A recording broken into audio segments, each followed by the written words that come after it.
Hello বন্ধুরা, তোমরা কেমন আছো? আজকে দাদির কিচেনে ইলিশ ভাপা করব, তোমরা দেখতে থাকো।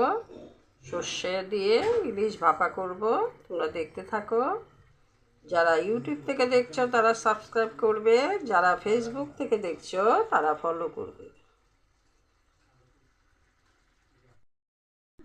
ইলিশ মাছগুলি কেটে ধুয়ে নিয়েছি। এখন তোমাদের সর্ষে ইলিশ কীভাবে করি তোমরা দেখতে থাকো। বন্ধুরা, আজকের রেসিপিটা আমি শুরু করছি। ইলিশ ভাপা করছি, তোমরা দেখতে থাকো।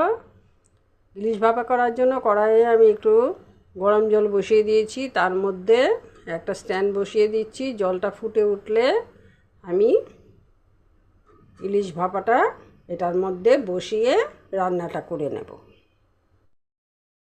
ইলিশ ভাপাটা করার জন্য এখানে কটকরা ইলিশ মাছ নিয়েছি। মাছটা খুব বেশি বড় না, ছোট। এখানে নিয়েছি সর্ষে আর কাঁচা লঙ্কা বাটা। এখানে নিয়েছি নারকেল বাটা।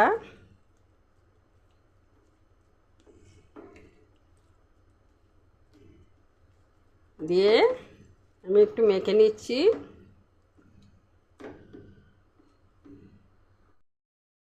দিয়ে দিচ্ছি পরিমাণ মতো নুন, কিছুটা হলুদ গুঁড়ো, অল্প করে দিলাম, অল্প কিছুটা সর্ষের তেল দিয়ে আমি আবার মেখে নেব। একটা টিফিন বক্স আমি নিয়েছি, এটার মধ্যে কিছুটা তেল দিয়ে দিচ্ছি।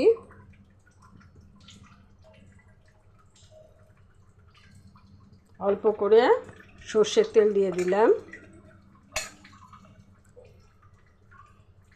ইলিশ মাছ ভাপাটা সর্ষের তেলেই খুব ভালো হয়।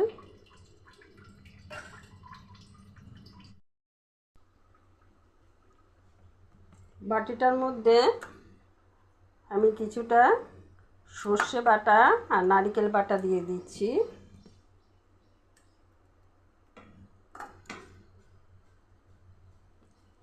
এখন মাছগুলি দিয়ে দিচ্ছি। অনেকটা সময় মেখে রেখে দিয়েছিলাম,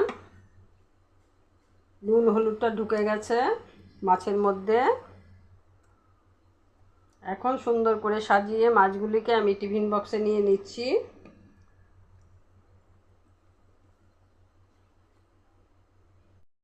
মাছগুলি আমি টিফিন বক্সে সুন্দর করে সাজিয়ে দিলাম। এখন আমি কিছুটা কালি জিরে দিয়ে দিচ্ছি, উপর থেকে ছড়িয়ে দিলাম। দিয়ে দিচ্ছি কাঁচা লঙ্কা,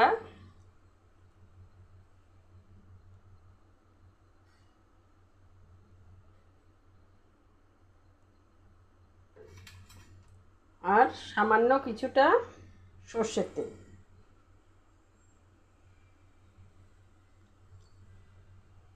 দিয়ে আমি এখন ঢেকে দিচ্ছি।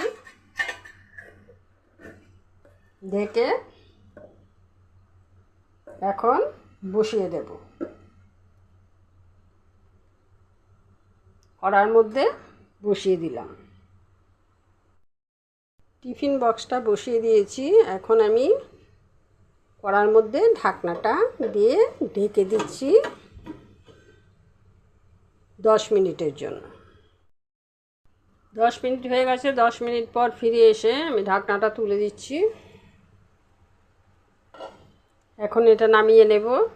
একটু ঠান্ডা হলে তোমাদের খুলে আমি দেখিয়ে দেব কেমন হয়েছে। টিফিন বক্সের ঢাকনাটা খুলে দিলাম। দেখো কি সুন্দর হয়েছে দেখতে। গরম ভাতের সাথে পরিবেশন করলে আর কি চাই বলো, এক থাল ভাত নিমিষে শেষ হয়ে যাবে। আমি আজকে মাছটা ভাজিনি, কাঁচা ইলিশই করেছি, তোমরা দেখতে পেয়েছো। তোমরা এভাবে করে একবার খেয়ে দেখো কতটা টেস্টি হয়, দারুণ টেস্টি হয়।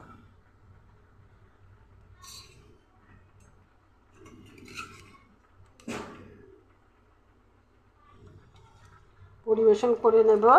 এখন সবাই অপেক্ষা করছে ইলিশ ভাপা খাবার জন্য। নারকেল, সর্ষে দিয়ে ইলিশ ভাপা, আর কি চাই বলো।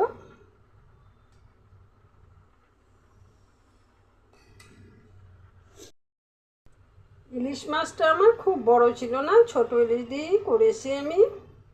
500-র মতো ওজন হবে, এইটুকু মাছ দিয়ে আমি করেছি। তোমরা এইভাবে করে খেয়ে দেখো, দেখে আমাকে জানাবে। আজকে রেসিপিটা এখানেই শেষ করছি। তোমরা ভালো থেকো, সুস্থ থেকো।